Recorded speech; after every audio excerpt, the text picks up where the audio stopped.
Yamna nungaijataba akoina yamna penjataba se Bharat ki Prime Minister na handak video clip ama Sijinnaraga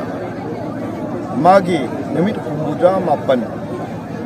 Tuminna Leiruraga madugi oppressive silence side tare miyam da yamna oppressive oiba aduguma silence se open up torokpa se Laibak yamna Thibani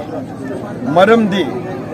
haidi ba act adumakti akoi condemnable oi akoi nungaijati tasena madu tawhaidaba miyobagi yamna inhuman oiba thodongne tawbadabu madugi inhuman oiba thodongdo mamangda megitang marida thokraba thobutu numit punna kumbuda nipan losinlaga thamraba potu kamai tawdana parliament winter parliament andra akoi hojik tawgada parliament si horam daida akoi kamai tawdana madu mana kuthora kanda madu khulai oina Sijinnaraga amana khadigi la Thibani nupigi haksang Sijinnaraga politicalization tawba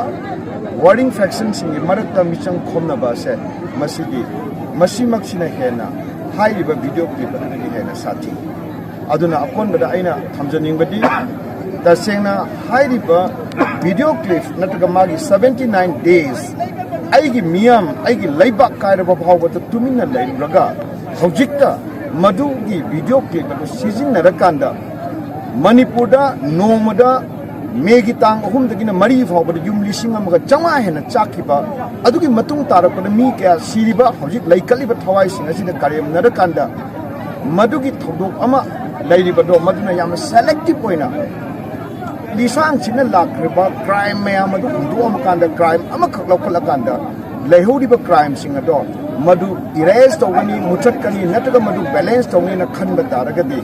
madu yamna nongba wakani aduna manipurgi miyamna kaidongai desu akoi madu lemna toy aduna tasena miyamda hairibadi objecti akoi khange India ki Prime Minister say no more mase partial oidaba yamna micham mikhai leitaba mi natre magi design se khanariba warring faction nandi manungda amada hena partisan oiba micham changi mari ofum leirabanina ngasigi mirepna ngasigi leigadoriba mifom masina assembly isna phambaina hairiba